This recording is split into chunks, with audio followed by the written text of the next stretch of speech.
Call this meeting of the Wetzel County Schools Board of Education on August 8th, 2022 to order. We will start with the Pledge of Allegiance led by Mr. Castello and the invocation given by me. I pledge allegiance to the flag of the United States of America and to the republic for which it stands, one nation, under God, indivisible, with liberty and justice for all. Let us pause for a moment of silent meditation.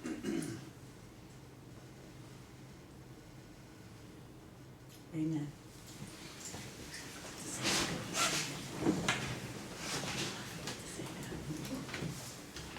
Our first thing on the agenda tonight is delegations, and our first person to speak will be Rodney McWilliams. I do want to let all of you that are going to be speaking today know that you have a 5-minute limit, that we are not allowed to give any type of response to you or anything because what's being spoken about is not on the agenda, so we can't talk about it. That doesn't mean we don't hear it and listen, but we cannot reply to you. So, Mr. McWilliams, you have 5 minutes. All right, I'd like to thank everyone for the opportunity to address the board this evening. I'm representing the Hayden City Foundation as its president. The Hayden City Foundation is a philanthropic organization in Hayden City, incorporated in 1987. I don't want to read these slides, so I'm just going to speak freely, and if I miss some points, you have the backup there. Basically, we're an endowment, a charitable trust with endowments of just under $500,000, which is small in comparison to other foundations, but it is entirely community-based. Individuals, organizations, civic organizations throughout the years have contributed their treasuries, oftentimes, or extra donations to fund endowments to benefit Hayden City and the surrounding area. The biggest portion of our endowment funds are used to fund scholarships, the majority of which go to Hayden City High School graduates, although we do have a scholarship fund with the Veterans of Foreign Wars Post 6327 in Sistersville, and that fund enables an award to a graduate from Tyler Consolidated and to Magnolia each year too. So we reach out past Hayden City in our service area. In addition to our established endowment funds, we also provide funding when needed for special projects as they arise. I also like to say that in addition to the scholarships, we have a newly established fund that went into effect last year that helps students get reimbursed for their expenses when they go to the tech center and to MOVT when they're enrolled in medical assisting classes and welding courses. Way behind already, so I'm going to speed up. Some of the more recent projects we've funded in recent years that are not endowed are some things you see on the screen here, and they're roughly around $15,000 worth of projects. We renamed the infamous multi-purpose building and gave it a real name. Named it for Mr. Jess Brown, principal at Hayden City High School for several years. The wing of the building that houses the band room and industrial arts center is now the Ross Ed Hood Fine Arts Wing. We've raised money for new weightlifting equipment when we saw the need there a few years ago, around $7,000. And most recently, in the past, this year, in about a 5-month span, we saw a need for a new trophy case at the school. Someone made a joke in another county that Hayden City needs a trophy case, and the answer was no, they need a 4th trophy case. So we have approximately 600 trophies that need housing, and they were crammed up. A lot of them were out on shelves collecting dust. We wanted to get as many trophies in a case as possible. So another $12,000 just for the materials were raised for the trophy case. All the construction was donated by a member of the board of the foundation who's also a retired educator here in Wetzel County. That trophy case was dedicated in July of this year and houses around 110 of the 600 awards that are in Hayden City High School. Here's a picture of the multi-purpose building that we renamed for Mr. Jess Brown. The Ed Hood Fine Arts Wing, which I said houses the band room, industrial arts classrooms, is basically the basement of the gymnasium. That addition to the high school, when it was built in 1956, was to be dedicated and named after G.R. Berger, first principal of Hayden City High School, as the G.R. Berger Field House. So it never really was signed that way, but that was the intention was when it was constructed. Here's some of the weightlifting equipment in the football field house that the football team and other student athletes have at their accessibility to use. And here's the new trophy case. which is inside Just Brown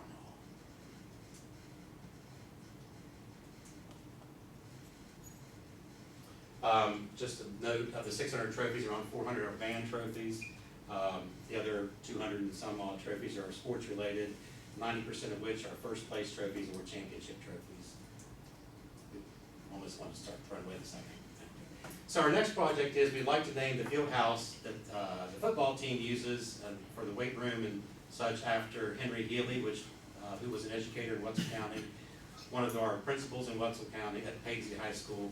He, as you see there, coached the Wildcats to 2 state runners up in football, the first basketball state championship in 1960, and the first football championship in 1970. He's a member of the West Liberty State College Hall of Fame, and will be inducted next week in the OVAC Hall of Fame.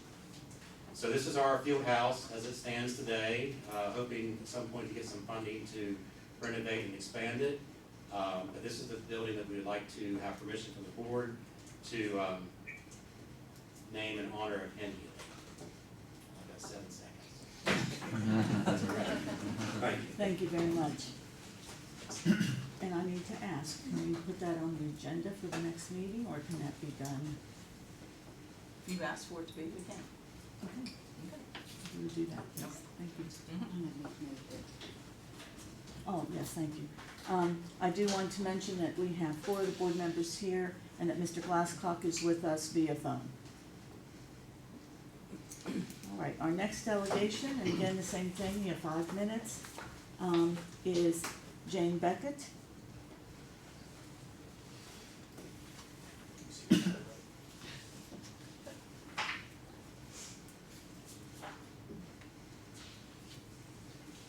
Superintendent Wells, board members, and guests. In the spring, a parent asked me why we didn't have any social studies classes that were not requirements for students who have a love of social studies all the way around. We seem to teach the same things year after year, and if you look at the curriculums from 4th grade on up, we just go more in depth as we progress through the years. So, while this is not actually the case when you reach the high school level, I do understand where that parent's coming from. I myself was never interested in social studies and would not have taken an extra class just for the fun of it. I approached Ms. Byard about this, and she researched other classes that have been offered in the state. Mrs. Mace and I found a similar class that had been a locally approved class in a southern part of the state, and we went to offer it. And Ms. Byard began writing a curriculum that not only covered social problems, but teach students to research, to find the pros and cons, and as a group come to a consensus of how they might solve the problem. One of the standards for social studies reads, the student will develop problem-solving and critical thinking skills independently and collaboratively as they engage in informed inquiry in social studies. The 9-12 social studies indicators for students are 1, to develop questions, 2, to apply disciplinary concepts and tools, 3, to evaluate their sources and use evidence, 4, to communicate their conclusions and take informed action. Another standard states that it's essential for all students to enable them to reason logically about key economic issues that affect their lives as workers, consumers, and citizens. According to Jonathan Haber, who is an educational researcher, 75% of employers claim they hire students after 12, 16, and more years of formal education and who lack the ability to think critically and solve problems in the workplace. Critical thinking skills have students clarify points. It teaches them to determine the accuracy of the information they find. It helps them form judgments on issues that will affect them in their adult life. Something as simple as an appliance to buy, the longevity of the appliance, the cost of repairs, the availability of parts, or a more difficult decision, such as mortgage rates. Mortgages, rates, the number of years of the loan, the total paid out by the end of the loan, and other decisions that we as adults have learned through trial and error. Why is it alarming not to teach critical thinking? We need an educated public with a depth of knowledge and the ability to interpret and apply that knowledge wisely. While this standard crosses into other courses, often is only used sporadically as the content area must cover many standards by the end of the course. As the students research, they will learn that they cannot take everything they read at face value. They will look at different perspectives and viewpoints and come to a consensus with their peers. They also need to be open to the options and to the opinions and conflicting views of fellow students. This approach will broaden the base of ideas and understand more of the subject before making a decision. They will also learn that when coming to consensus with others, the final solution may not be what they, the individual, likes, but is the best solution for the group from the research they found. For the sake of freedom and our future, we need to teach critical thinking as it leads to the key to career success, better decision-making, forming well-informed opinion, better citizens, improved relationships, promoting curiosity, and allowing for creativity. Thank you. Thank you, Mrs. Beckett. Our next delegation is Mr. Clegg.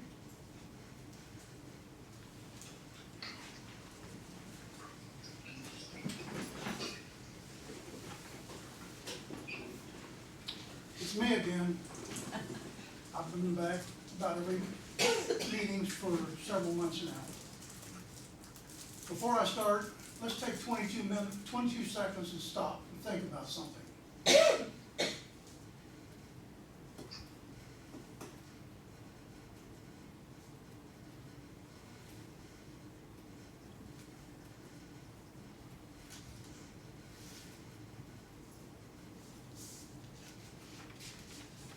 That's pretty close. 22 seconds represents the last 22 years since this board addressed an issue that you're all going to be discussing tonight. So I wanted to bring that to your attention.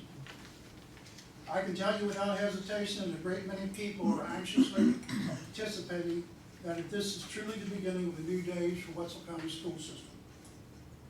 It's time to put aside sentimentalities of the past, not forgetting them, but knowing that you have the opportunity to build a new future that will not erase those glory days of our present schools, but ensure they are part of the foundation of a new school system. I'm asking you to do the responsible thing. Begin the process of combining schools to better staff classrooms. Build a school that won't need trash cans to catch the water when it rains. Classrooms with state-of-the-art labs to help students understand complex subjects. These are the financially responsible things to do. You will soon be asking the citizens of this county to approve a new excess levy. My speaking out has given the residents of the county the reason to ask, why do we need 80% of our taxes going to the school system? And why an excess levy?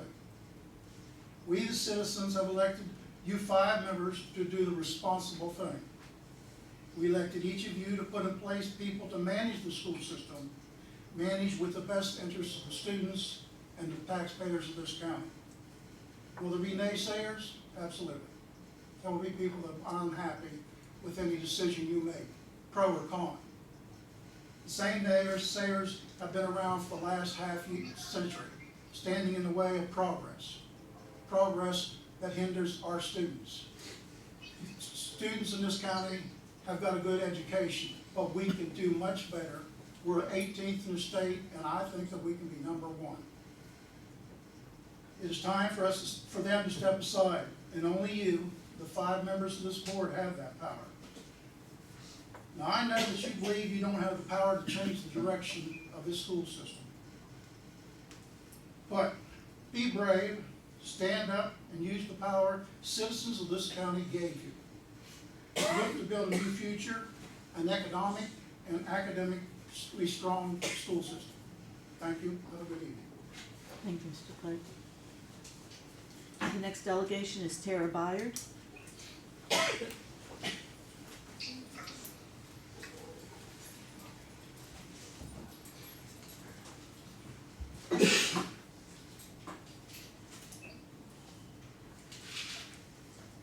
Mrs. President, Mr. Vice President, board members, Mrs. Wells, and board employees, I'd like to thank you for allowing me to speak to you this evening. I'm here to talk to you about the social studies elective class that we'd like to offer at Valley this fall. For those of you who don't know me, I have been a teacher at Valley High School since 2010. I'm a former graduate of Valley High School, proudly, and I have lived the majority of my life in Wetzel County. The class under question by the board this evening serves several purposes. First, it was designed to address major issues facing the soon-to-be graduates of Valley, helping prepare them for adulthood as global citizens. The topics include healthcare, higher education costs, foreign wars, domestic terrorism, access to healthy food and water, the opioid epidemic, environmental degradation, extreme weather events, dark money in politics, migrant crises, income inequality, the global rise of authoritarianism. The list goes on. Let's just look at one of those topics more closely, the foreign wars. After the collapse of the Soviet Union, many felt that we had entered into a new era of relative global stability. But just in the past 8 months, we have watched Russia invade Ukraine, committing human rights violations and pushing Europe closer to another global conflict since World War II. And just last week, we saw China escalating tensions in the South China Sea. We've seen this before. Mr. Castello, I'm sure you can recall many of your classmates who learned about Vietnam only by being sent there to fight. My generation watched the towers fall and the Pentagon attacked. Never having been taught about the contemporary terrorist organizations at the time, we didn't understand the circumstances that led to the radicalization of Al-Qaeda. They bravely signed up to fight that battle. In the past few years, I have watched several graduates of Valley also join the military to fight in foreign wars. These young men and women may have been ordered to defend our nation against aggressive regimes in the future. Imagine if they had had the opportunity to have a class in which they learned about these foreign conflicts and better understand the enemies that they may be facing. You may be concerned about some of these topics. They are controversial, and after the past several years, many of us would rather shy away from controversy and take a safer route. I admit, these issues are hard, but that doesn't mean they don't exist and that our students don't want to understand them at a deeper level. That gets me to my second point for this class. We need to create an open space in our school system to discuss and research difficult subjects, allow people from various perspectives to discuss their opinions while respecting the opinions of others, and foster ideas to mitigate these problems. If you look at each major topic in the standards, you will find where this debate and consensus model is built into the course. In a world where for-profit media is more concerned about ratings, our students are rarely given examples of functional political discourse. They see talking heads on major news networks yelling at each other, or the loudest person on Twitter canceling the other side because they don't agree with their opinions. This breakdown in civil discourse leads eventually to violence, as we saw in the 1850s prior to the Civil War, or on January 6th when we watched our nation's capital being attacked. Hyperpartisanship has turned many off from engaging in politics. My students tell me their disengagement in the system stems from the belief that they cannot exact any change. According to Tufts University, in 2018, nearly 75% of 18 to 29-year-olds were registered to vote in Wetzel County, yet only 19% voted. In 2020, only Arkansas, Oklahoma had a lower voter rate turnout for 18 to 24-year-olds than the entire state of West Virginia. Meanwhile, voter turnout across the nation was at several decades high. We need to teach our students how to talk to one another about difficult subjects, how to acknowledge each other's beliefs, and how to form consensus. We need to give them a sense of agency in solving social problems. We need to teach them that democracy cannot survive under the pretense of winning by any means necessary. And finally, if students don't learn about these topics in this class, where will they? They are not covered in other social studies classes. Before I end, I would like to leave you with this quote made in 1925 by Dudley Field Malone, defense attorney for John Scopes. He said, "The least that this generation can do is to give the next generation all the facts and theories that observation and learning have produced. Give it to the children in the hope of heaven that they will make a better world than we have. We have just had a war with 20 million dead. Civilization is not proud of the work of the adults. For God's sake, let the children have their minds kept open. Close no doors to their knowledge." I ask that you allow the students at Valley High School to have the opportunity to have this tough discussions on the hardest of topics. Let them investigate all the facts and theories. Let them be able to discuss possibilities of how they can make the world a better place. Because just like in Malone's time, they are our hope for the future to make this world a better place. Thank you. Thank you. Just made it. Okay, our last delegation today is Cody Corliss.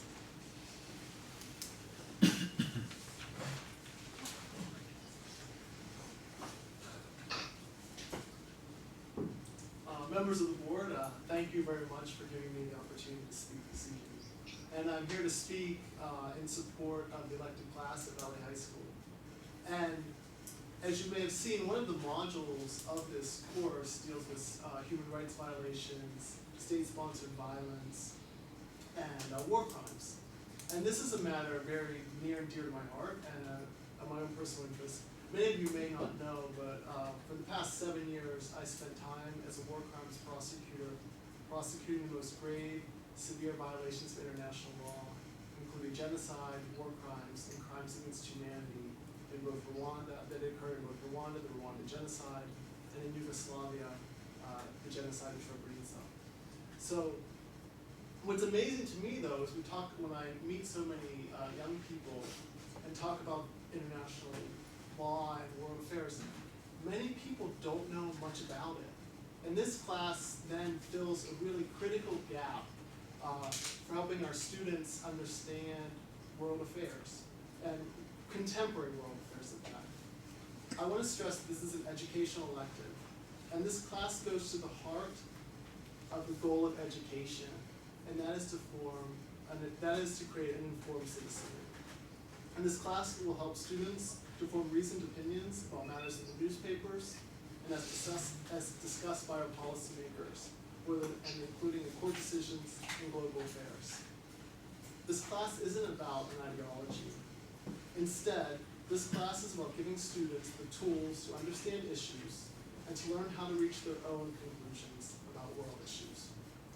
This class will enable students to think about public policy and how to address issues. It will empower students to give them the tools to be productive leaders and productive thinkers and productive citizens in a wider world. Thank you. Thank you very much.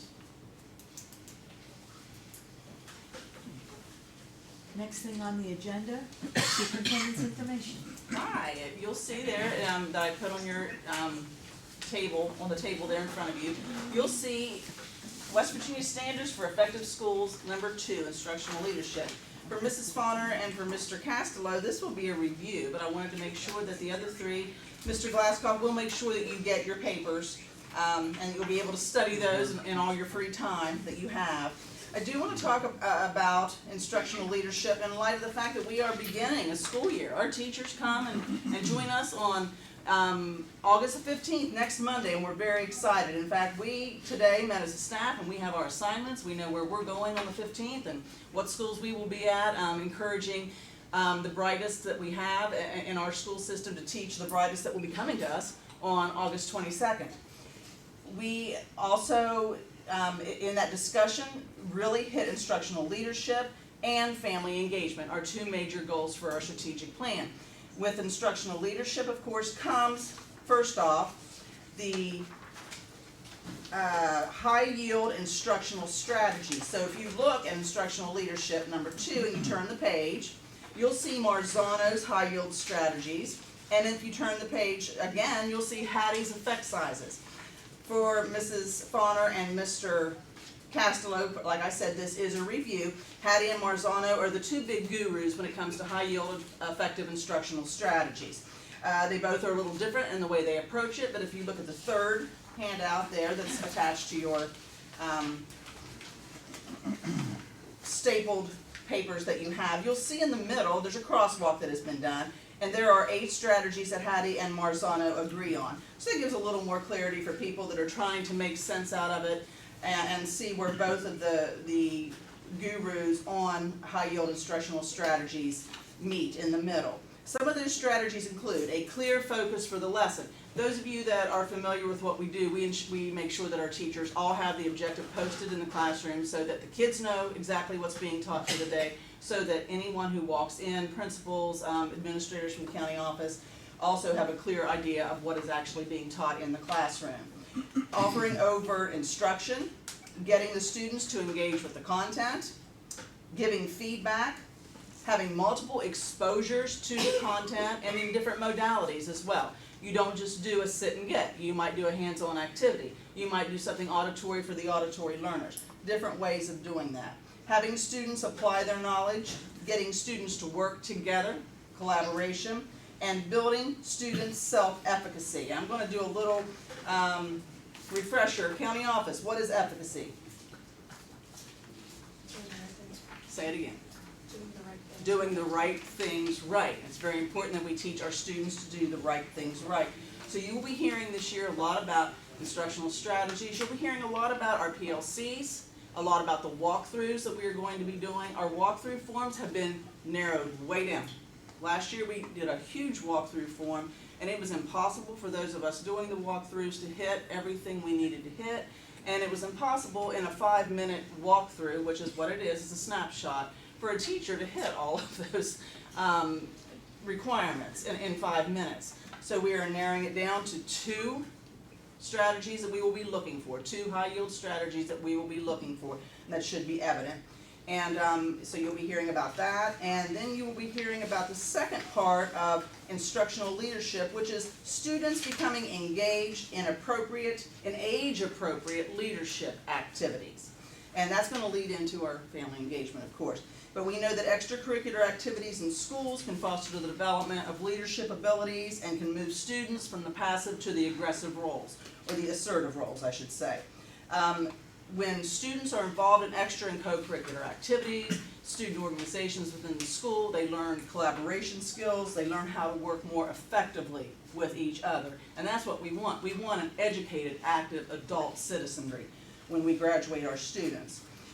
We want to make sure that our students' perceptions of their own leadership skills are strong. When a student comes to anything after they graduate or even before they graduate, and they have a perception that they are a strong leader, they approach it with more confidence, and they approach the content with more confidence, as well as the skill, and it is a better overall experience for both the student and for anyone else in the community or in the school that is involved with them.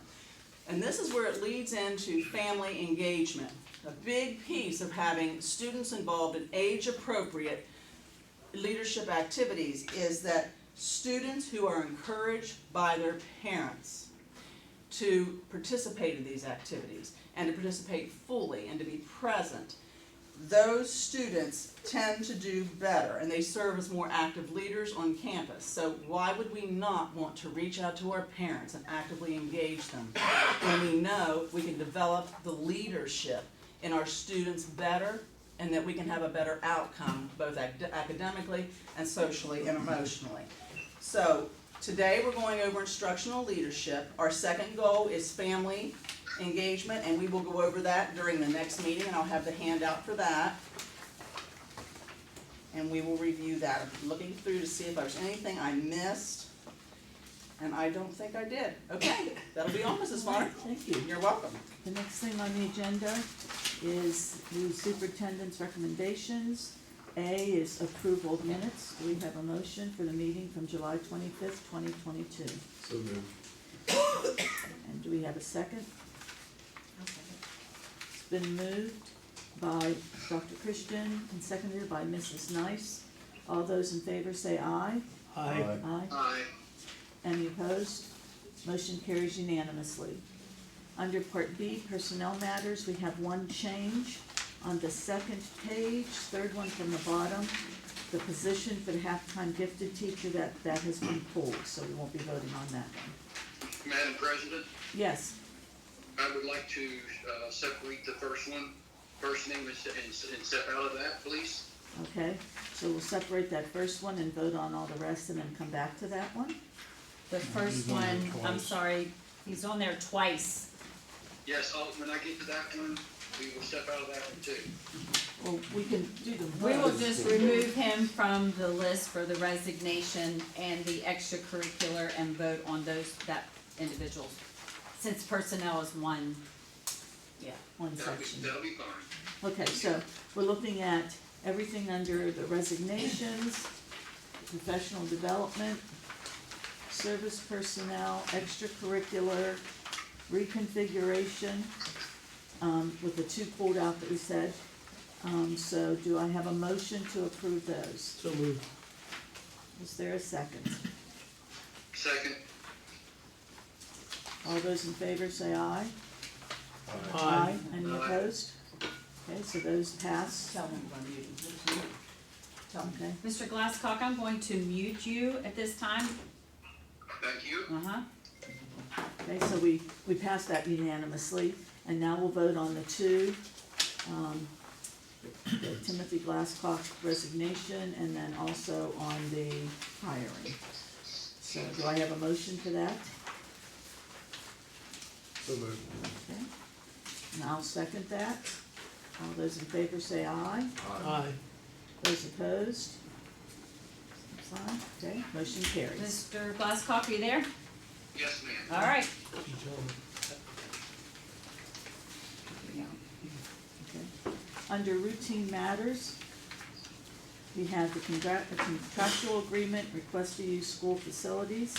Do I have a motion for approval of the superintendent's recommendation as outlined under routine matters? I just have a question Yes, before we do that. The Head Start, is that, I'm new to this, so is that something we've done in the past? That's, Yes, sir. so it's just carry over? what Yes. we've done before. Okay. Yes, sir. any other discussion? Could I have a motion? Motion to approve the superintendent's recommendation under routine matters? So moved. Do we have a second?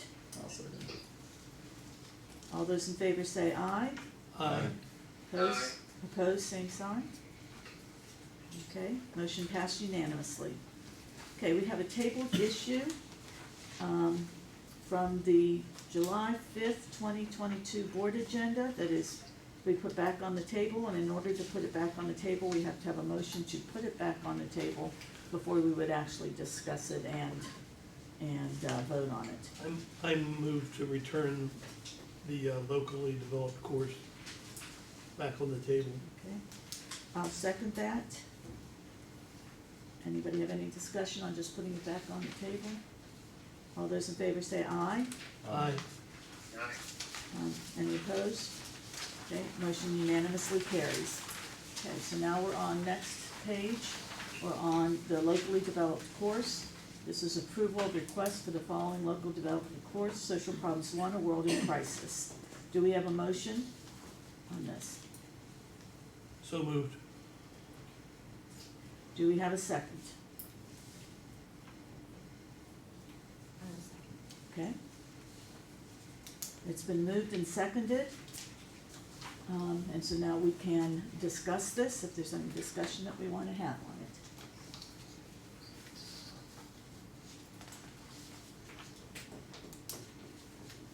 Are you saying something or not? I thought you were going to say something. I didn't know if, I didn't want to overstep. I taught social studies for a long time. I agree with what everybody that was saying about the course, et cetera, that, you know, I fully agree with Ms. Byard's evaluation that the kids need students need to have background information. Same with Mr. Corliss. I mean, it's not something that you're forcing down their throat or anything like that. It's just analyzing in events, and they're correct. The only reason that people that I graduated from high school knew anything about Vietnam was that they got drafted, like boom, like they went. When we had one young man that I graduated with, like in a few days he was gone, and he joined up, but then he was the first member of our class that got killed too. So in combat, so you know, but the students like to learn about Vietnam. They like to learn about all kind of different things. I mean, it's not like we can isolate them. They can turn the radio on or TV or computer, and they can see it all anyway. So This way they're discussing it though. huh? This way they're discussing it. Yeah. They're seeing the pros and cons, not just not one network on TV or somebody else. I won't mention the network or anything like that. Anyway, I had some concerns, but I asked questions and I got answers. One of my concerns was that I saw this exact same title on Edmentum and e-learning, and I wanted to make sure that as a board that we weren't doing any copyright violation. That was my concern. If it's already somebody else's work and then we put it out as ours, then we're approving a copyright issue. I'm still shaky on that part. I myself, after looking at what was sent to us curriculum-wise, I now know what deep democracy is, and I did not know that. And I liked how people work things out, saying you have a grain of sand in common. I have concerns because nothing's been mentioned. Still curriculum-wise, are students going to be looking at policy? Are they going to be looking at Supreme Court decisions? Or is this gonna be based on people watching their favorite view on television and discussing that, and it may not have all the facts? I'm a little concerned about that.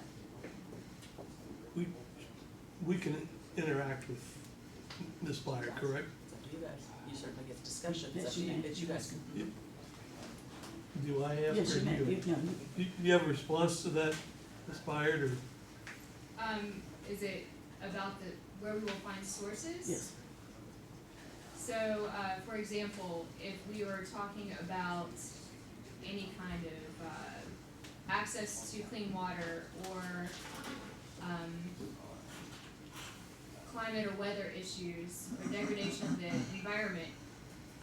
For instance, when I was just recently working on some of the curriculum that I was trying to develop for the class and the different sources, I was pulling from the International Plan on Climate Change. The IPCC prints out reports every year, based upon thousands of publications from other scientists all around the globe. Those documents have been peer reviewed, they've been evaluated, they have been judged by panels at the universities where these professors work. I know personally one woman professor, she's now in Sweden, but she was a professor at WVU. I got to meet her a few years ago at professional development. And she specifically worked on clean water access in Appalachia and how it affected communities in Appalachia, specifically with acid mine runoff and water contamination, also with other kind of industrial activities. And she is, she's a major part of these different types of documents that are produced by the IPCC in regards with water. So, as far as other sources, we would not be going to news networks and getting titles, headlines from any kind of editorial news outlets. We would be looking at research from professionals, from scientists, from historians who are experts in their topics in different parts of the world. I mean, it's not going to be, the thing is that one of the problems that students have with being able to interpret or even understand a topic is they don't understand first how to determine if a source is a good source or a poor source. And this class would help them learn how to identify if it is a valid or legitimate source to be able to get their information from. I know that the English department at Valley High School works really hard to try to make sure that students know that, you know, to determine their sources and the validity of them. And this will be like integral in this course also for the social studies. that's what I was asking for, so I'm glad you gave the question and you answered. Because I wanted to see, is it gonna be primary sources or is it gonna be editorial? And that really caused me a lot of concern, I'll be truthful. I was concerned about that because I wanted to make sure we were looking at policies and that we were looking, you know. And this is upper grade elective? It is an elective course, as far as, it wouldn't count towards any kind of, core credit. I mean for the students, will it be like juniors and seniors? That's what I assume it will be. I don't have a student list at this point, because, you know, we haven't been back in school yet, Right. or, you know, in this building yet. But as far as it goes, really, underclassmen are very limited on the amount of electives that they can take anyway. They have to get foreign languages out of the way, they have to get a fine arts credit, so, and driver's ed, if they so wish. You know, they are very limited on what electives they can get, so statistically, the grade levels that would be able to take this, more likely to take it, would be upperclassmen who have openings in their schedules to be able to take something like that. Thank you. Anybody else have any questions or comments? Would you see this as possibly cross curricular at some point in the year, like collaborating with the English department or whatever? Yeah, absolutely, I could see, if with the science department as well, if we're talking about environmental degradation, like deforestation, the impacts of that, acid mine drainage, something like that, that would be also something that we could study with, the science courses, environmental science and stuff, so, yeah, I could see where it could branch out in many different areas. So it's not really a standalone course period, you know, we're not gonna talk to anybody else and bring other departments in, or, you know, the English department might have them write, you know, something, Yeah. I can see it, and the science department too, I mean, just reiterating what you said, I think. Yeah, I mean, forestry, BOAG would also, you know, they could have a hand in it, cause they, you know, our FFA program at Valley High School, if you guys know, but it's pretty big. You know, we have a lot of, the vast majority of our students participate in FFA, and a lot of them actually do the forestry end of it. So, yeah, I mean, that could be something that could be collaboration of that into. Yeah, it might not happen immediately, but, because this is brand new, but.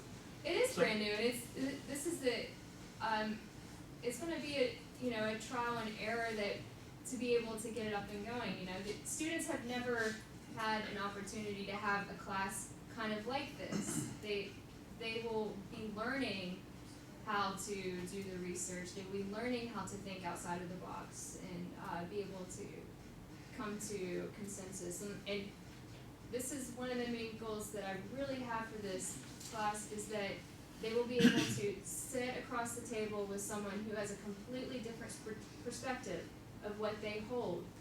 And they'll be able to acknowledge that person's perspective and opinions, and they'll be okay with it being different than their own, and they'll respect and they'll take that into consideration when we would come up with some sort of possible solution to an issue.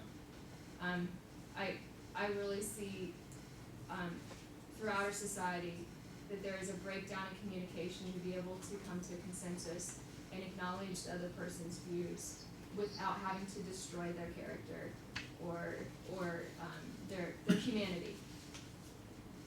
Okay, does anybody else have any? I mean, I'll make a comment. I mean, I think a lot of what I have that's been presented to me in the outline, there's a lot of good in it. I do see some political ideology language in there that concerns me if we support this. I still haven't seen any textbook. I've been given a website to go to. I just have a hard time putting a stamp of approval on this right now.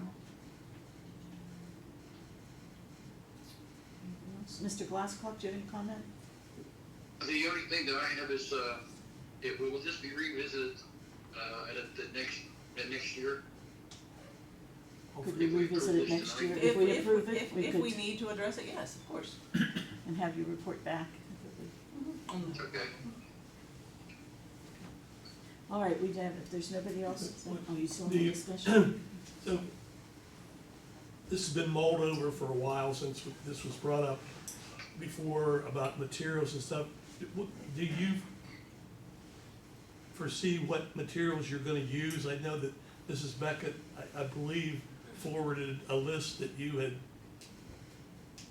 that Tara had given you, correct? Yes. And that list was not the be-all and do-all what you were gonna use or anything by any stretch of imagination, right? No. Because it showed me more of the procedure of how it was gonna go with the deep democracy, but there wasn't as much on I didn't know if there was a textbook you were gonna use, if it was gonna be all online things, you know, that's why I was asking for. I think because of the diversity of the topics, I'm not sure that in the fact that they are current and ongoing, I mean, these are current events that are occurring. I think it'd be difficult to find a textbook that would cover the entire gamut Oh, of yeah. what the course has. So a lot of the content and sources that would be used would be from academic papers, academic research. As far as what you said with the textbooks that you did see, that would be how the methods Right. of looking at those sources, how we would apply those methods to be able to look at the resources and then have the discussions and debates and form consensus. I just want to say, at first, whenever I looked at everything, I was kind of like, I didn't know as far as like high school level, but it does make sense because you don't have a lot of options whenever you're a freshman or a sophomore. And I think if there's kids that are interested after hearing you guys talk about it and how you delivered it, a lot of kids don't know how to do that. It's social media, everything is thrown in their face, but to actually take the time to look, research properly, and that's going to be beneficial on many levels. How many people know how to look something up without just Googling, you know, to actually look something? So I think it's interesting. Okay, any other discussion? And there's no problem with the group in the southern part of the state that you're using the same title or whatever? That class, the teacher retired after a few years of teaching it, Okay, and so they didn't pursue it. I don't know if the school consolidated or, cut down on their associated teachers or what happened there, but he had developed a whole course, and then it just, after he retired, it was just, I was just surprised that with the exact same name was listed on two different education online sites, and that's why I wanted to make sure that we were not doing anything illegal with a copyright issue. not that we found. And I did check, I'll be with you, I did check with the State Department and those in charge of the instructional materials, and they said as long as we had the course code on top, which we have a course code, that it would be up to us, that it only has to go through the state if it is being looked at as a purchase thing through the instructional materials adoption, or if it was a state course that we wanted, but if it was local, it was up to us. Nothing against you, please don't take that wrong, I'm a detail person. And it's listed in the master list of courses for the state, correct? We have a course number assigned to this. That's what I mean, it's, Yes. Yeah, the course number. it's in the it's in the booklet. It's in Yes, that's what Mr. Wiseman told me, as long as it was in the book and had the course code with it, we were okay. I move for approval of the locally developed course Social Problems 1, A World in Crisis, subject to review at the end of the school year and for reapproval. Can we do Don't we that? already We have a already motion on have the a table? motion on the board from you to approve this, and Mrs. Nice gave a second on it. Just wanted to add the part about. Okay, well, you can add it then. Okay. we No, can- nothing. I retract all that. Okay, then I guess we're ready to vote. All those in favor of approval of this request, say aye. Aye. Aye. Those opposed? Nay. Okay. It goes 4-1. Dr. Christian is nay. Mr. Glasscock, Mr. Kessler, Mrs. Fauna, and Mrs. Nice voted yea. Motion passes. Next thing on here is the treasurer's report. I'm asking for approval for the payment of bills for the month of July. Item A, item B, I'm asking for board approval for some budget supplements and transfers that you have in front of you. I'll go over them briefly. There is, we budget back in the spring certain amounts of funds, but we will from time to time get different grant awards that come in. Sometimes those amounts are differ from the projection that we had in the spring. I have to true up the budget. That's what we're doing here. That first budget supplement of $219,000 and $219,025.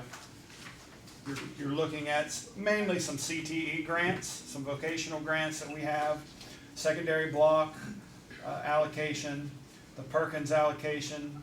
It's the federal allocation we received there. We've budgeted a portion of those funds already, but this is just truing up the total amount to what the actual grant award came in as. Equipment replacement, also CTE, a program modernization grant for CTE, which includes 100 high school plant systems for $12,250, and Wetzel County Tech electrical technician amount of $14,991 for upgrading those programs.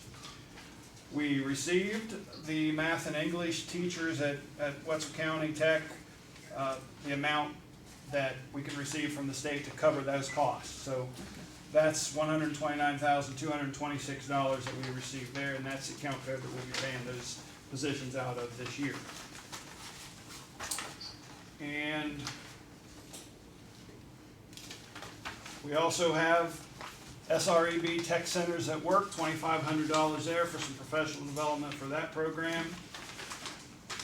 That school, early literacy, we received a grant for the pre-K through 3 amount through the state of $30,765 to help out with some supplies and books and some parent involvement, things like that.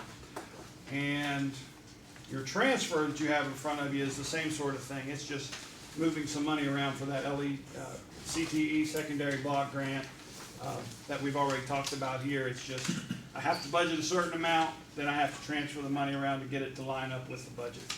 That's all I'm asking for approval for tonight. That's all. Is the math and English teacher at the tech center, does that automatically renew every year now that we've started it, or? I assume there's a grant that has to be applied for every year. That's the way it was last year. Right. I haven't heard anything differently yet. I just figured it was like an ongoing.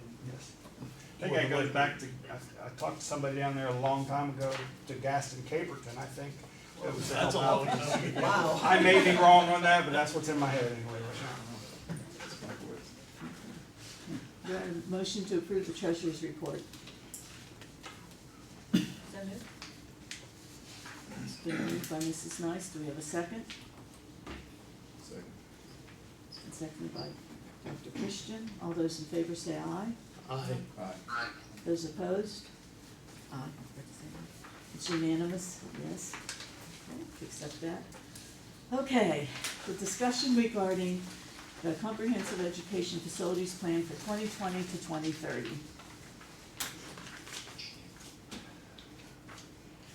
I'll start, but you guys jump in anytime you want. I can say that reading 109 pages took up a good part of my weekend and last week, but I got through every single page of it. I want to give a little bit of history of the Comprehensive Educational Plan. We used to have to make a 10-year plan, including in 2020, to go to 2030. It was just a 10-year guide that wanted to take us where we wanted to go. No longer will we have to do that. When we get to 2030, we don't have to do that anymore. They've stopped that. However, during the time period that you have the plan, which is 2020 to 2030, you are allowed to amend or change. And so that's really what we'll be looking at here, you know, eventually, if we want to amend or change it. Back in early 2020, the board hired the McKinley firm, McKinley & Associates, to draw up possible plans, and they came up with 4 different plans for Wetzel County. I can think of 3 of them. One was to stay like it is. One was to have Wetzel West, which would be the 2 schools on the waterfront, and Wetzel East back there. One was to leave them alone, and I don't remember the Would you fourth like, one. would you like to see this? Or- Okay. Well, you can just tell me. It's You could ACC, jump. oh, you want me to say it? Yeah, just say Okay. it if you would, please. The options that were presented from the facilities committee to the board at that time. A was to keep elementaries as is, with 2 new middle and high schools, 6, 8 in a separate but on the same campus. The second one, B, was to keep elementaries as they are, to absorb 100 High School 912 into Valley High School current building, and absorb Payton City High School 912 into Magnolia High School current building, and absorb Payton City Middle School into New Martinsville School current building. That was B. C was to consolidate Valley, Magnolia, and Payton City into a new facility constructed off of the riverfront, and leave 100 High School as is. And D was no changes to the facilities. Thank you. So I want to say right here and now that when that was brought up by McKinley & Associates, that Mrs. Wells was not the superintendent.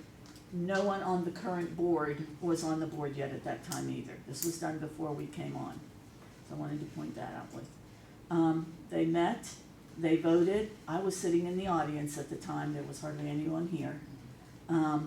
And voted for staying with the individual schools because they felt the schools were really still in good shape and to go ahead and keep them. The plan was supposed to be turned into the state by June 30th of that year of 2020. However, we know that spring COVID hit and everything shut down, and everything got pushed behind. So if you actually look on the CEFP, our names are on it, because when they finally got it signed and mailed in, we were the new ones on the board, but we did not vote or have a part in that. I just wanted to clarify that. There are 3 phases to the CEFP. The first one is statistics, which was pretty interesting to look at. I mean, I spent a lot of time with that, looking at what they were projecting the attendance numbers would be, and how it was a projection of going down, because ours has been going down, and how we've gone down a little faster than the projection showed. We've gone down faster than we thought. But there were statistics for each school, how much it would to fix each school up to get it to the standards it should be, what the cost would be, cost of what it would be to replace everything. It was cheaper to just keep the schools as is, as far as money-wise. We know that's not always the answer, but as far as money-wise. And phase 2 is mainly development of the plan. And at the end of the plan, and this was something I didn't know, is there's a priority list of 20 things to get done at the schools. And I'd like to, if sometime, Mr. Doty, if you could, and I don't expect, I'm not gonna ask you tonight because I didn't prepare you, but if you would look at that list of 20 and let us know, okay, I know some of them that we've accomplished, like the HVAC stuff out at Shoreline, you know. I'll have to see, that's what I'm saying. That was Brian Jones, that was 2 directors. That's right. So, I have it marked in here, I'll be able to show it to you and let you, I'll get it to you, and then if you could let us know. Something that, and we've done quite a bit of it, I was really pleased for a 10-year plan.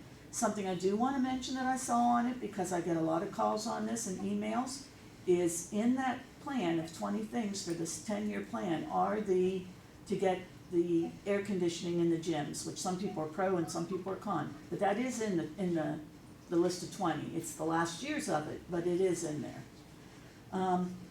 When you get to the third part, it's telling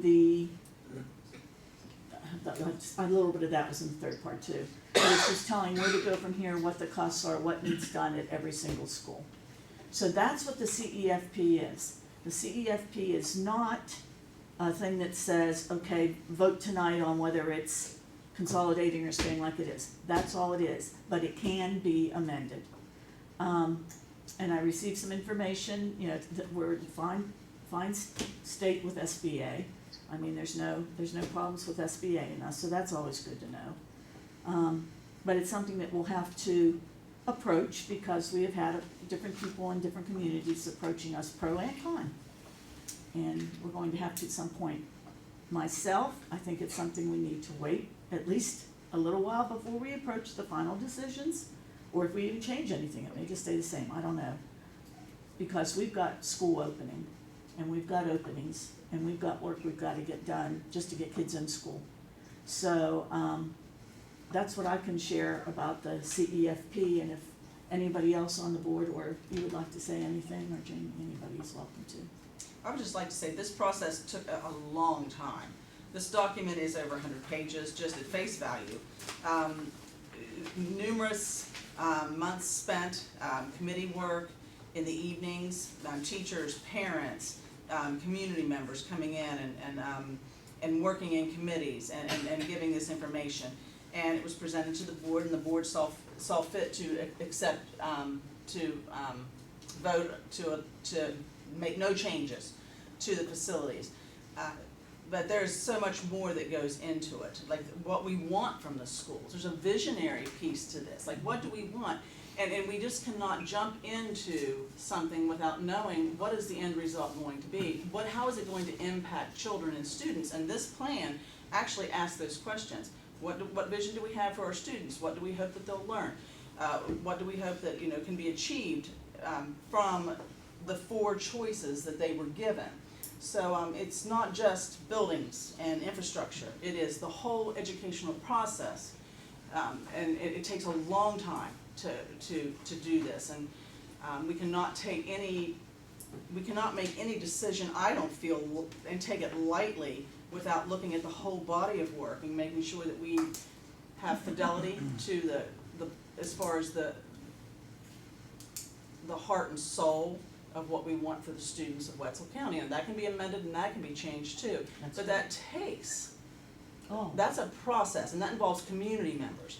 Is That it- involves right. teachers, that involves students, that involves Well, the business. curriculum and the educators and the curriculum. programming. Yes, it Yeah. involves so much more than just saying, this building, this is the building that we're going to put it in. What are we gonna do with that building? How's that going to impact students? How's that gonna impact our communities?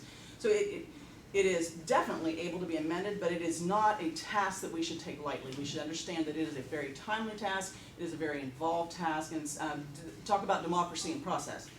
It is definitely a democratic work. And I do appreciate the fact that you made the statement that we have children that are entering the 2022-23 school year who deserve, and who, our tax money is earmarked for those kids. And they deserve the very best start, and our teachers deserve the very best start. We don't have a COVID year. We're not starting, hopefully, knock on wood, we're not starting the school year with rotating out. We're not, I know, I shouldn't have said it, huh? We are entering a school year without that hanging over our heads. So our students deserve the best that we have to give, and all of our, my opinion is, all of our energies should be given to educating the kids and getting this school year started. Then we can, and we should. I think we have to start sometime. We have to start evaluate. sometime, We have but to. now is not the time. But we've got to get the schools. We have to get the school year started, We yes, really do. exactly. But I just thought it was a little bit of good history to give us all background, so that when we get started on community meetings or talks or surveys or whatever, we know the background of it. Mhm. I'd like to say something that's kind of important. You mentioned some things that are in that CEFP. I just want it to be crystal clear. If something is in that CEFP, it does not mean it's gonna happen. No. And if something is not in that That's good. CEFP, it doesn't mean it's not Not gonna gonna happen. happen. That's designed for if we're gonna seek outside funding. We haven't done that in, when's the last time we've? Several years. Several years we've asked for SBA help. We've been in a luxury position of being Yeah, I able to noticed afford that, those. So all those things you're seeing we accomplish those with our own local funds for the most part. So I just want that to be crystal clear. Yes, it's in the, in HVAC for gymnasiums is in the plan. And love to see that happen, but there's always, you'll see the process as we go along. There are things that have trumped that as we have gone through that decision-making process. The sewage plant goes in. That could happen tomorrow. It might not be in the plan, but that could happen. We've gotta, we'll amend that plan. It's a living document if you're social It studies is. people. Yeah. Anyway, I just wanna make sure everybody's aware. I'm glad you cleared that up, because yes, that's definitely true. Ms. Funner, may I speak? Am I not allowed to speak? Up to you. Go ahead, sir. If you notice, if you go back and look through what I've put out in the last half a year, it's talked about 6 to 8 years in the future. It's talked about academics and labs and all those type of things that you want to put out there that's going to be a hindrance to whatever. There's no one said anywhere that I've been part of that we need to do that now. It is a plan that we need to look at over the next 6 to 8 years of development. Athletics, academic, the attached West Virginia Northern Community College to your high school. There's a lot of things and a lot of people that are interested in moving forward to the future. If you try and tie it down to the next 2 months, you're gonna kill it, and if that's what you want, you're certainly heading down that path. I don't think any of us are saying that we're going to, I think we're saying we have to start on it, we have to start looking, because you're right, it's not something that's gonna happen next year. It's something that's gonna take a while. They It's made just- a lot of progress 22 years ago in getting to a place, and then all of a sudden it ran into a political wall, and it got stopped. You know, we're not even to that point yet. We're simply to the point of saying, what can we do in the next 6 to 8 years? And the time is now. You know, there's money available from the state, where tax base is pretty good. Are we perfect? No, but it's time to at least look at something and not bury it under paperwork. There's a lot, you know, there's a lot of people asking me, what are we gonna do? And I'm asking you for them, what are we gonna do? And this is the start. We know what is in there, we know what the plan's like, and we know we have to look at something. Right now, we need to get the year going. So it will be addressed again. It will be addressed again. Okay, anybody else have any comments? I feel like I talked too much. Okay, the next thing is, discussion regarding the school resource officers. As I mentioned at the last meeting, this, discussion will need to take place in executive session because anything dealing with safety of our schools and devices and things of that nature, we need to do, to keep it confidential. We don't want a bad guy out there finding out everything that we have and what we do, so we do need to do that. So I will move that we go to executive session to discuss the school resource officers. Is there a second? All those in favor, it was moved by me and seconded by Dr. Christian. All those in favor say aye. Aye. All those opposed? Motion carries unanimously. And I'd ask if the deputies, please, that are here, if you would join us in that executive session, we would appreciate that.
Let it be shown that we came out of executive session at 8:18. We'll move on, there was nothing to vote on that item. The next thing is, on number 9 on the agenda, is discussion regarding alternative certification for substitutes. We turn it over to Mr. Cook and see what information he can share with us. Thank you. Thank you. If you was to, I guess, let's back up here. Everybody comes into the office or calls in, it's kind of different for each and every one of them that comes in. Somebody calls in and says, you know, how do I get some type of certification, or how do I go from being just a substitute to getting a alternative certification? One of the things that we have put online here for pretty much anybody and everybody is, you know, the knowledge is here for them. And then it's right under, if we go to Webster County Schools, this is the first thing you see when you go under our website. Go under employment, substitute information, easier said than done. And then the first thing that pops up there is making a difference, be a substitute, Webster County Schools. Also a billboard up there by Minster's Distributing. Give a shout out to the Hayden City business class. They had developed that, and it's up there on a big billboard for us now. We have gotten a few phone calls in regards to that, and it's I don't know that it's worth its weight in gold, but by gosh, people were reading it, so there we go. One of the questions, you know, how do I become a substitute? Do I have to have a bachelor's degree to become a substitute? In Wetzel County, yes. Right now, in order to become a substitute teacher in Wetzel County Schools, yes, you need to have a bachelor's degree. Already a certified teacher, it says click below. Not certified, but have a bachelor's degree. That's the one that I most get when they call in, and Joanna has to deal with. Not certified, but have a bachelor's degree. Click below. Really click on that. Steps to become a non-certified substitute. The first thing that we ask for is, hey, you do need to fill out a substitute application. So have them fill out an application, has all the information here that we are going to need from them. They can fill that out, print it off, bring it into us, and we can go from that. We can work with that. Now I can't see what I did there. You do have to get an official college transcript sent into my office. And if you guys think you're gonna be able to memorize this and answer everybody's questions when they stop you on the street, you're not gonna be able to. Because like I said, for every individual that is gonna come to you and ask you, how do I get to be a substitute? It's like different for everybody. So, and I know it drives us nuts in there. But, and I know that people are probably driving you guys nuts too. But it's different for every individual that calls us. And we try to, work with them individually and try to walk them through it. And then a lot of times all they really have to do is call the state, and the state will try to help them too. The next thing, please reference information below about West Virginia Learns. No matter what, they have to take a couple classes. They want to take them through an accredited West Virginia Learns, the courses that West Virginia Learns puts out. They don't cost them anything, but if they're not accredited through the state, and they don't say, these are the classes you have to take, and you try to take them from someplace else and say, hey, I took these classes, so go ahead and give me my certification, it doesn't work. And that's been a problem for us. That has been a problem. Following directions has been a problem. And actually just following these directions have been a problem. The next step, and it is critical, is going to the West Virginia Department of Education and registering. You go in here and you have to register, and we do not give them an email. They have to have an email, and it can be a Yahoo or Hotmail or whatever your email address is. Ben cannot give you an email address. Filling this out is how you end up with an email, just for the purpose of certification. So, once they do that, the process begins for them. But that has to happen at that point, and then everything starts to fall into place. So they get a K-12 address at some point after they do. When they fill this out, they get a K-12 address for the sake of registering for the e-learning courses. Okay, And that's it. That's it. I think that's where some Until people. somebody hires them, and then we change it from certification applicant to, Right. third grade teacher at. Yeah, I think some people have gotten confused about needing a K-12 and they think that, well, I can't have one till I'm employed and, Gotcha. which is not true, it's, Yeah, and you can't do this for somebody else. right. You can't do it for, cousin Jeremy or Billy Bob Right, down the road. You gotta do it for you. If you try to do it for somebody else, it's not. so gonna work. it's fairly simple, That's what I was to say, if you follow the directions. Yes. I mean, my husband went through the process and he became a non-certified sub. Yeah, And as long Yes. as you follow the directions and you take the online classes, yeah, it's relatively, it's just follow the direction. and there's no cost To anywhere. those two classes, there's no cost. Okay. No. I mean, there's no No. cost involved in this whole process. Well, you might, BCI, FBI, Okay. background check, things like that might cost you a But little bit, a couple dollars. but the academic part is all, It's, the e-learning classes are free. Yep. I just think, we can encourage, well, of course, we're short, we can encourage people to do this. It's not insurmountable, it's follow the directions. Follow the directions. It's follow the directions, exactly. And that's the hardest part. Well, But we are there to assist, we're doing everything we can to assist all the individuals that call in. Sometimes that's difficult, but we're doing our best. okay, This time of year, the personnel is overwhelmed with all the contracts from everything that's going on, all the jobs, and I'm not talking just teaching, coaching, all the extracurricular, everything is coming through our office right now, trying to be signed and taken to the next level. So all that's sitting down there. If you go down there and walk in Joanna's office and you look, you will see 3 giant piles Yeah. of madness, so. and we encourage people that are interested, that wanna learn about teaching and working with students to go that route. Yes. It's more than just babysitting. I mean, I know people have gone in as a substitute and it was like, wow, I didn't realize. So, yeah, my husband. He did a good Did I job. say that? great job. He did He did a good job, but he said to me, when he first started, he said, I just can't believe you've done this for 35 years. So, okay, well, thank you very much, Mr. Cook, for Thank you. putting that together. If you guys got any questions or anything, give us a call.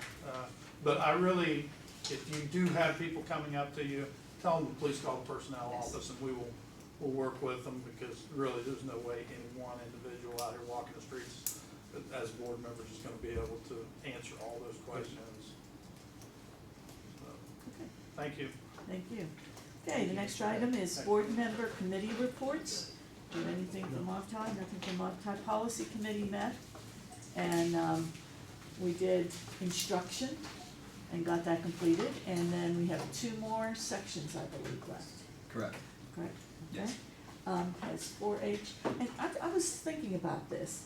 Have we contacted 4-H Extension Office to let her know that she's our member that's going to be, they know? That's what I needed to know. All right, thank you. And I did us, and Mr. Glasscock, have you guys, you haven't had wellness meetings yet, have you? No. Okay, so. because Say what now? There hasn't been a wellness meeting yet, that's after the school year gets started. Not that I'm aware of. Okay, all right, thank you. Okay, then under 11, other items, the Okay, discussion of policy 3025. 2322, that's okay. The full today, we'll start with Mr. Kimball. Would you like to talk a little bit about what's going on in your department? Yeah, we're just getting ready for next week for the teachers to get back in the buildings. We're working on different trainings, CPI, Stop the Bleed. We've got the WBD coming in and doing a co-teaching training for the special ed teachers along with their co-teaching counterparts, which would be the regular ed teachers. We also have Dr. Ball coming in and doing an aids training with the aides that will be in the classroom.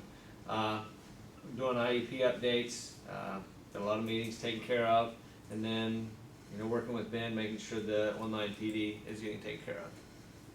Thank you very much. Mrs. McPherson. Thank you. We've concluded our in-person summer food service program, and due to the waivers from the USDA, we began shipping meal bundles directly to student homes this past week, and that will continue this week and next week. When we return to school, it is business as usual. We have waivers available if there would be an issue with COVID or an emergency closure of some sort. But at this time, we are back to pre-COVID rules, all of that fun. So we have been working to update all of our point of service machines, making sure everything is ready to go on the first day of school. That's good news. Thank you. Mr. Houston. So next week, on Tuesday afternoon, high school teachers will be meeting in their content levels. Also, next board meeting, I should be able to give you an academic report on our state testing results. Everything's currently embargoed. We can't get that out yet. And hopefully after the state board meeting on Wednesday, then I'll be able to release those items. Fantastic. Thank you. Mrs. Stan. And really, just working with the principals, trying to get ready for school to start. I mean, that's what I'm doing, getting the schedule set for next week. And you're gonna have a pre-K audit this year. We're gonna have pre-K audit this year in January. Right. But there's a lot of work to do before that. You have to upload all kinds of evidence and stuff by like November 15th, so there's a lot of stuff before that. But we do have that coming up. Trying to line subs up for positions that may not be filled when school starts, so we're getting a head start on Our that. principals have really worked hard on that. They have. Yes, they have. Indeed they have, so just trying to get everything ready. And Mr. Kimball, you have a special ed audit in December, correct? Yes. Yes. Yeah, so we've been working on that since we found out in the end of the school year, May. Right. So, working towards that. Okay, thank you. Mrs. Lloyd. All our buses have been maintenanced and they're ready to go.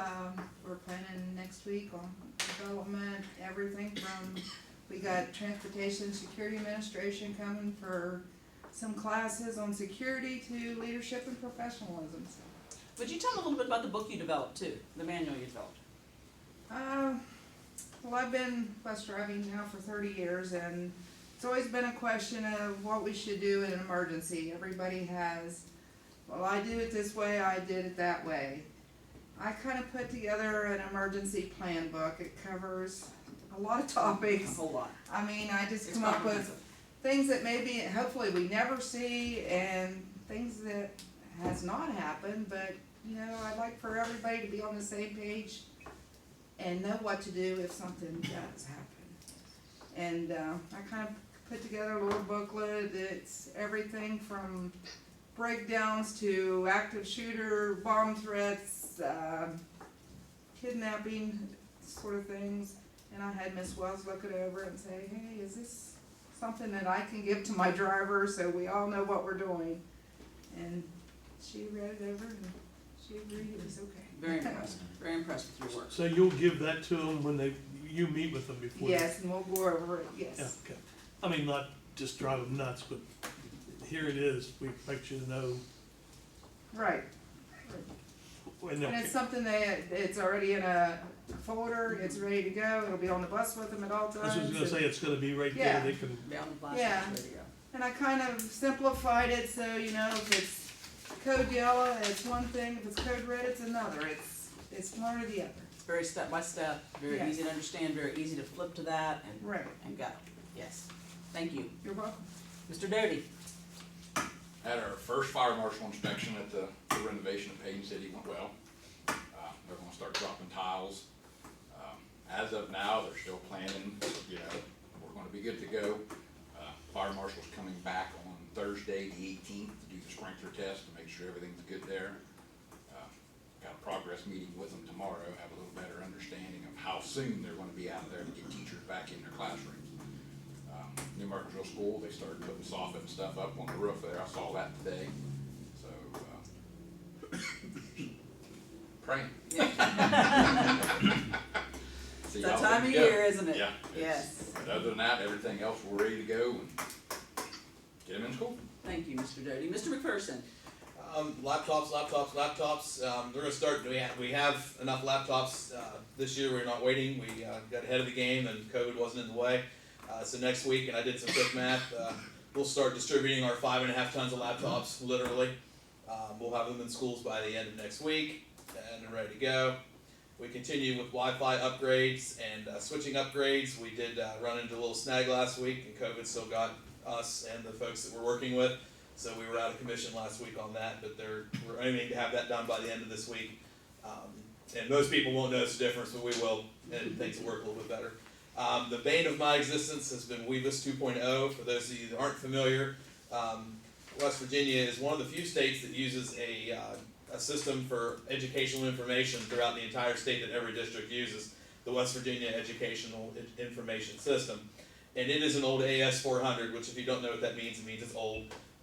It was kind of old when we started, and it's been kept going along, and it's been, we needed to upgrade, we needed to change, and finally someone said, this is the summer, we're ripping the Band-Aid off. Well, we ripped the Band-Aid off, and the first day's been a little rough, but at the end of the day, it's going to be fine, but there's a lot of snags with that, and the frustrating part is that I have no control over it. I am stuck with what the Department of Ed does. And I've had to deliver some news that's like, well, this isn't good, but we can't fix it yet. So, but we are, after 32 years, changing the statewide educational information system. And a year from now, I'll tell you how great it is. Don't ask me about it today. And then while I mentioned laptops, after the meeting's over, you guys all got a laptop there. If you want to swing by, I'll help you get logged into it. You can't log into it for the first time at home, so if you bypass me, you won't be able to use it when you get home. So if you're interested in using it, swing by and I'll make sure you get signed in. I can double check your K-12 email as well. I'd like for you guys to do that just because we have so many large documents that come our way. It'd be nice for you to have it at your fingertips. 109 pages. Mr. Cook, anything additional? I think we look better today than we did yesterday, as far as personnel wise. Every day we're getting closer to day one with students. We look better. My numbers are, like I said, principals have been doing a really good job They really have. out there. They're interviewing every day, and I think we've got some good people coming our way. So I'm looking forward to our orientation Friday with all the new people at 9 o'clock. So if you're interested in coming by and just, even if you don't stay, just to come in and poke your head in and say who you are, and Yes. Nice. introduce yourself. They'd probably like that. Maybe come in and see what the unions bring to eat. No pressure back there. Yeah. No pressure. They're usually pretty good about bringing biscuits. Not coming, are you? Mr. Cook, we had Melanie Miller who was here earlier. Oh. She left. Our Shoot. new assistant principal at Magnolia. We blew that one. Well, it's getting late, so Yeah. we couldn't control that. So we do definitely need to, congratulations to Melanie. Yes. Another great catch from up Wheeling Park. Yes. I'm real excited about grabbing her up. Yes. So, She came highly recommended. A lot of good things about her. I think she's gonna be a great asset to Magnolia High School and the Webster County Schools. I agree. Thank you very much, Mr. Cook. Thank Mr. you. Barkus, anything else? Just a couple items real quick. As Mrs. Funner said, we met about section I, which is the instruction, the policy committee. The first reading, we'll have those ready for the first reading at the next board meeting, August 22nd. And then at the last board meeting, I spoke to you all, and we talked a lot about the teacher shortage. There's a large shortage of school counselors as well. I think at the last board meeting I told you, W said they haven't had a full class in a long time. I spoke to them again recently. To give you an idea, this past May they graduated 10 school counselors. And next year they're gonna graduate 6. And those 6 have already been hired somewhere. So the shortage for school counselors is very alarming. That's all I have. Thank you very much. Mr. Lancaster, anything additional? I'm just gonna say that this time of year, I've always told people my job is really good for a hunter. Used to be, and now it's not as good, but it's not very good to be a fisherman. And I'm a fisherman because you fish in the summertime and I can't get away. So this is one of those times where we're closing out a fiscal year. We do the same financial statements under the same rules as Microsoft does for our school system. So it's a big few-month process, along with paying all those summer withheld payrolls, along with all the timesheets for all the summer academy work, and it's just a very busy time upstairs. We've got a good finance staff, and we're getting it done. Yes, thank you very much. I'd like to brag on my staff. They went through a very long staff meeting today. I had a very long agenda, just my portion of it was very long, and they went through it. I feel very confident that we're ready to start school, and a lot of kudos go to the staff here at the county office for making sure that happens. And that includes not only the administrators, but also the service personnel that work here, our secretaries and our coordinators. So, that being said, that's all I have. We have one other thing. Every year we have to set goals with Mrs.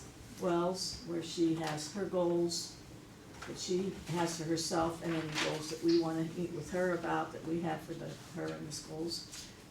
So we need to pick a date to do that, because it has to be done, I believe, by mid-September. Okay. That's what I was told.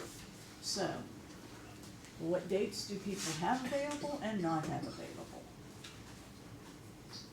We know that Dr. Christian has Fridays, correct? I'm good most Fridays. Okay. Other than 12. Other than the 12th, okay. I mean, it could be end of August, couldn't it, or the beginning of September? I can't do September 2nd. That's a holiday. 26? Oh, that's 26th I can do. I thought it had to be done by the 15th. I could be wrong. 26th of Oh, no, August. 26th Yeah. of August. 26th of August. Let's go back. Yeah, help me there. Okay, just let everybody know, I have a visual impairment from a stroke, I really do. You may not notice when I'm reading stuff or looking, but that's why everybody helps me. Thanks.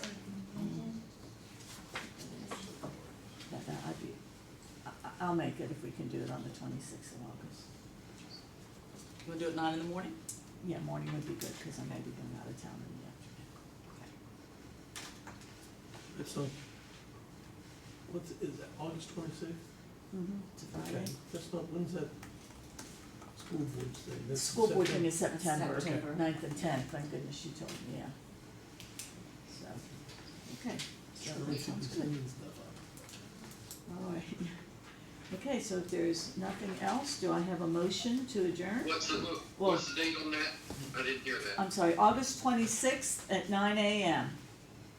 The 25th, 6th, 6th. yes, Friday.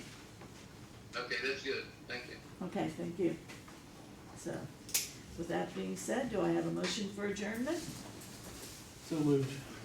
Do we have a second? It's been moved and seconded to adjourn with the next meeting August 22nd at 6:30 p.m.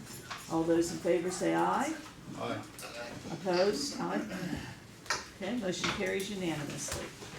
Thank you, guys.